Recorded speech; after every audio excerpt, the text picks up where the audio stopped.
Hello friends, कैसे हैं आप सब। उम्मीद करता हूँ आप सब अच्छे होंगे और आपकी स्टडी बिल्कुल अच्छी चल रही होगी। तो आज की इस वीडियो में डिस्कस करेंगे डीआरडीओ के टेक्नीशियन ए, जिसमें कि फीटर, टर्नर, मशीनिस्ट यानी कि इन तीनों ट्रेड से जो प्रीवियस ईयर जो एग्ज़ाम हुआ था उनमें कैसे कैसे क्वेश्चंस पूछे गए हुए थे, उन सभी क्वेश्चंस को डिस्कस करेंगे। तो ये प्रैक्टिस सेट 91 रहने वाला है और इसके पहले मैंने 90 सेट दे रखा है, यानी कि प्रैक्टिस सेट दे रखा है। अगर आप लोगों ने इन सभी प्रैक्टिस सेट को नहीं देखा है तो जाकर देख सकते हैं, प्लेलिस्ट में इसका वीडियो मिल जाएगा आपको। और फ्रेंड्स, अगर आपको फ्री पीडीएफ चाहिए तो आप हमारे टेलीग्राम को ज्वाइन कर सकते हैं। टेलीग्राम का लिंक इसी वीडियो के नीचे डिस्क्रिप्शन में मिल जाएगा, वहाँ से जाकर ज्वाइन कर सकते हैं। और मैंने जीके और जीएस का भी क्लास ले रखा है, अगर आप लोगों ने इस वाले वीडियो को भी नहीं देखा है तो जाकर देख सकते हैं। प्लेलिस्ट में इसका भी वीडियो आपको मिल जाएगा।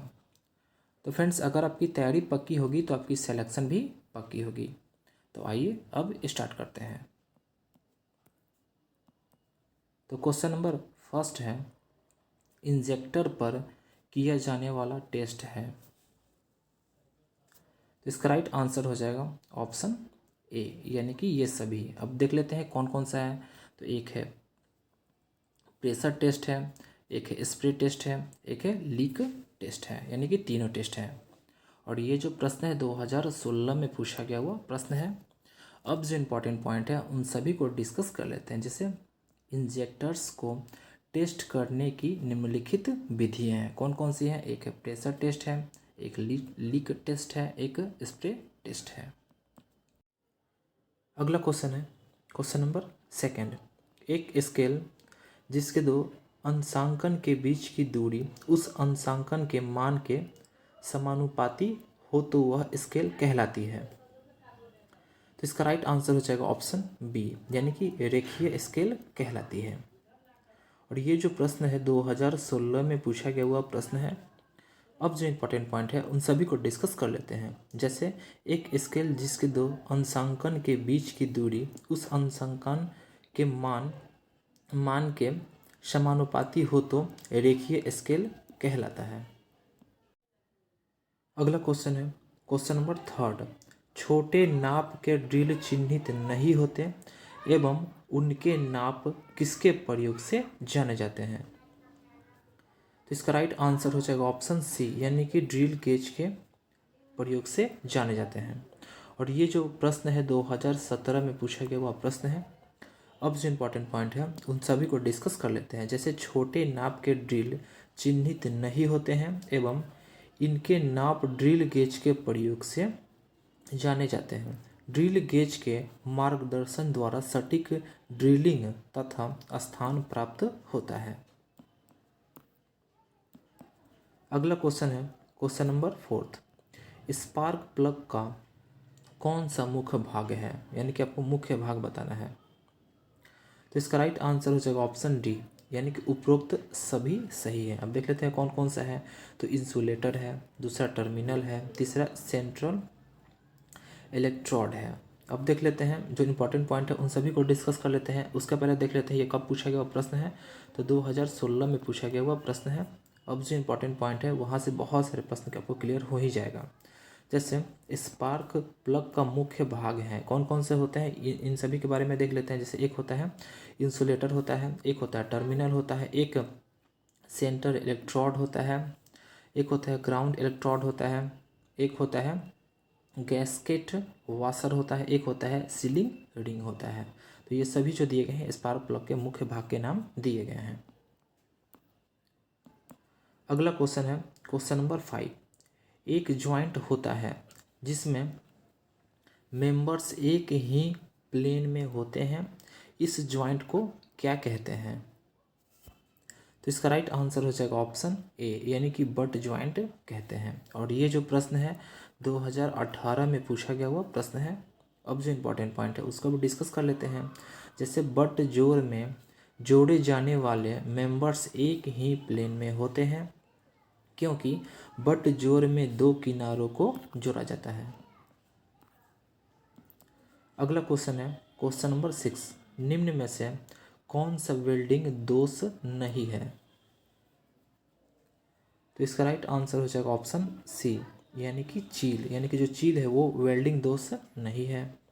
और ये जो प्रश्न है 2020 में पूछा गया हुआ प्रश्न है फर्स्ट शिफ्ट में। अब जो इम्पोर्टेंट पॉइंट है उन सभी को डिस्कस कर लेते हैं। जैसे चील वेल्डिंग दोष नहीं है। अगला इसका पॉइंट है अंडरकट संरद्रता संलयन की कमी वेल्डिंग दोष है। अगला है क्वेश्चन नंबर 7, गामा किरणें किसके द्वारा उत्पन्न नहीं होती है। तो इसका राइट आंसर हो जाएगा ऑप्शन ए, यानी कि वेल्डिंग के द्वारा उत्पन्न नहीं होती है। और ये जो प्रश्न है 2020 में पूछा गया वो प्रश्न है फर्स्ट शिफ्ट में। अब जो इम्पोर्टेंट पॉइंट है उन सभी को डिस्कस कर लेते हैं। जैसे गामा किरणें वेल्डिंग द्वारा उत्पन्न नहीं होती है। अगला क्वेश्चन है क्वेश्चन नंबर 8, परिसज्जित टर्निंग क्रिया किए हुए शाफ्ट का व्यास इससे जांचा जाता है। तो इसका राइट आंसर हो जाएगा ऑप्शन डी, यानी कि माइक्रोमीटर से जांचा जाता है। और ये जो प्रश्न है 2015 में पूछा गया हुआ प्रश्न है। अब जो इम्पोर्टेंट पॉइंट है उसको भी डिस्कस कर लेते हैं। जैसे परिसज्जित टर्निंग क्रिया किए हुए शाफ्ट का व्यास माइक्रोमीटर द्वारा जांचा जाता है। माइक्रोमीटर का अल्पतमांक यानी कि जो एक्यूरेसी होता है वो कितना होता है, तो 0.01 mm होता है। और ये बहुत ही ज़्यादा इम्पॉर्टेंट पॉइंट है। अगला क्वेश्चन है क्वेश्चन नंबर 9, अंगुस्ताने की अक्षीय उन्नति एक माइक्रोमीटर में पिच के रूप में जाना जाता है। जब अंगुस्ताना पूर्ण करेगा तो इसका राइट आंसर हो जाएगा ऑप्शन ए, यानी कि एक चक्र में, यानी कि एक चक्र कहलाएगा। और ये जो प्रश्न है 2015 में पूछा गया वो प्रश्न है। अब जो इम्पोर्टेंट पॉइंट है यहाँ से बिल्कुल क्लियर हो जाएगा ये प्रश्न। आइए देख लेते हैं। जैसे माइक्रोमीटर के स्पिंडल द्वारा एक चक्कर में चली गई दूरी माइक्रोमीटर की एक पिच कहलाती है या कहलाता है। अगला क्वेश्चन है क्वेश्चन नंबर 10, ट्यूब माइक्रोमीटर से चेक होता है। तो इसका राइट आंसर हो जाएगा ऑप्शन सी, यानी कि पाइप की मोटाई चेक होता है किससे, तो ट्यूब माइक्रोमीटर से। और ये जो प्रश्न है 2015 में पूछा गया हुआ प्रश्न है। अब जो इम्पोर्टेंट पॉइंट है उन सभी को डिस्कस कर लेते हैं। यहाँ से भी बहुत सारे प्रश्न आपके एग्जाम में बनते हैं। जैसे ट्यूब माइक्रोमीटर का उपयोग पाइप या पाइप नुमा खंडों की दीवार या पाइप की मोटाई मापने के लिए किया जाता है। इसमें फिक्स्ड एनेविल स्पिंडल से 90 डिग्री पर रहता है। अगला क्वेश्चन है क्वेश्चन नंबर 11, माइक्रोमीटर के रैचेट स्टॉप का क्या कार्य है। तो इसका राइट आंसर हो जाएगा ऑप्शन बी, यानी कि रीडिंग के लिए उचित दबाव देना, यही इसका कार्य है। और ये जो प्रश्न है 2014 में पूछा गया हुआ प्रश्न है। अब जो इम्पोर्टेंट पॉइंट है उन सभी को डिस्कस कर लेते हैं रैचेट स्टॉप के बारे में। तो माइक्रोमीटर से रीडिंग लेते समय मनुष्य के ताकत के अनुसार रीडिंग कुछ कम या अधिक हो सकती है। इस कमी को दूर करने के लिए माइक्रोमीटर के साथ रैचेट स्टॉप लगाया जाता है। रैचेट का कार्य माप लेते समय एक समान दबाव देना है। अगला क्वेश्चन है क्वेश्चन नंबर 12, एसी डीसी में परिवर्तित करने वाले विद्युत उपकरण या साधन को किस नाम से जाना जाता है। तो इसका राइट आंसर हो जाएगा ऑप्शन ए, यानी कि रेक्टिफायर के नाम से जाना जाता है। और ये जो प्रश्न है 2021 में पूछा गया वो प्रश्न है, यानी कि बहुत ही ज़्यादा लेटेस्ट क्वेश्चन है। अब जो इम्पोर्टेंट पॉइंट है उसको भी डिस्कस कर लेते हैं। जैसे एसी डीसी में परिवर्तित करने वाले यंत्र को रेक्टिफायर नाम से जाना जाता है। अगला क्वेश्चन है क्वेश्चन नंबर 13, जंग रोधी इस्पात के ऑक्सी स्टीलिन वेल्डन के लिए प्रयुक्त ज्वाला उदासीन है या है। तो इसका राइट आंसर हो जाएगा ऑप्शन बी, यानी कि जरा सा कार्बुरक, यानी कि स्लाइटली कार्बोराइजिंग है। और ये जो प्रश्न है 2017 में पूछा गया हुआ प्रश्न है।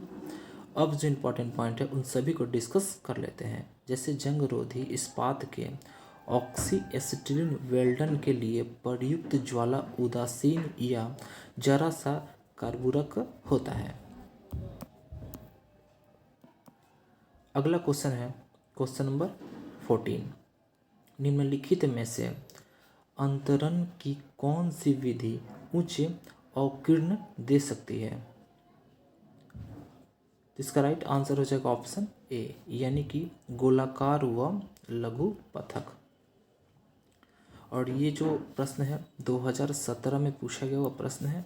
अब जो इम्पोर्टेंट पॉइंट है उसको भी डिस्कस कर लेते हैं। जैसे गोलाकार व लघु पथक विधि उच्च अवकीर्ण दे सकता है। अगला क्वेश्चन है क्वेश्चन नंबर 15। ताप प्लास्टिक वेल्डन छड़ के अनुप्रस्थ काट का आकार क्या होता है? तो इसका राइट आंसर हो जाएगा ऑप्शन ए, यानी कि ट्रेंगुलर होता है। और ये जो प्रश्न है 2018 में पूछा गया वो प्रश्न है। अब जो इम्पोर्टेंट पॉइंट है उन सभी को डिस्कस कर लेते हैं। जैसे ताप प्लास्टिक वेल्डन छड़ के अनुप्रस्थ काट का आकार त्रिकोणीय यानी कि ट्रेंगुलर होता है। अगला क्वेश्चन है क्वेश्चन नंबर 16। HAZ का अर्थ है? तो इसका राइट आंसर हो जाएगा ऑप्शन सी, यानी कि हीट अफेक्टेड जोन। यानी कि HAZ का अर्थ क्या होता है? तो H4 होता है हीट, A4 अफेक्टेड होता है, Z4 क्या होता है? तो जोन होता है। और ये जो प्रश्न है 2018 में पूछा गया हुआ प्रश्न है। अब जो इम्पोर्टेंट पॉइंट है उसको भी डिस्कस कर लेते हैं। जैसे HAZ का अर्थ ऊष्मा प्रभावित क्षेत्र यानी कि हीट अफेक्टेड जोन होता है। अगला क्वेश्चन है क्वेश्चन नंबर 17। विभिन्न वेल्ड अवस्थाओं के लिए किस प्रकार के इलेक्ट्रोड का डिज़ाइन किया जाता है? तो इसका राइट आंसर हो जाएगा ऑप्शन बी, यानी कि फास्ट फ्रीज का डिज़ाइन किया जाता है। और ये जो प्रश्न है 2018 में पूछा गया वो प्रश्न है। अब जो इम्पोर्टेंट पॉइंट है उन सभी को डिस्कस कर लेते हैं। जैसे विभिन्न वेल्ड अवस्थाओं के लिए दूरत्व हीमन यानी कि फास्ट फ्रीज प्रकार के इलेक्ट्रोड का डिज़ाइन किया जाता है या किया गया है। अगला क्वेश्चन है क्वेश्चन नंबर 18। ऑक्सीजन कर्तन प्रक्रिया में इस्तेमाल होने वाली कर्तन टॉर्च में उपलब्ध विवृतों की संख्या क्या है? तो इसका राइट आंसर हो जाएगा ऑप्शन डी, यानी कि 7 है, यानी कि 7 है। और ये जो प्रश्न है 2018 में पूछा गया हुआ प्रश्न है। अब जो इम्पोर्टेंट पॉइंट है उन सभी को डिस्कस कर लेते हैं। जैसे ऑक्सीजन कर्तन प्रक्रिया में इस्तेमाल होने वाली कर्तन टॉर्च में उपलब्ध विवृतों की संख्या 7 होती है। अगला क्वेश्चन है क्वेश्चन नंबर 19। किसी क्षैतिज तल में शीर्षोपरि संधियों के वेल्डन के लिए प्रयुक्त गैस वेल्डन का तकनीक है? तो इसका राइट आंसर हो जाएगा ऑप्शन बी, यानी कि बैक हैंड। और ये जो प्रश्न है 2016 में पूछा गया हुआ प्रश्न है। अब जो इम्पोर्टेंट पॉइंट है उन सभी को डिस्कस कर लेते हैं। जैसे किसी क्षैतिज तल में शीर्षोपरि संधियों के वेल्डन के लिए प्रयुक्त गैस वेल्डन का तकनीक बैक हैंड है। अगला क्वेश्चन है क्वेश्चन नंबर 20। निम्नलिखित में से कौन सा आर्क वेल्डन का प्रकार नहीं है?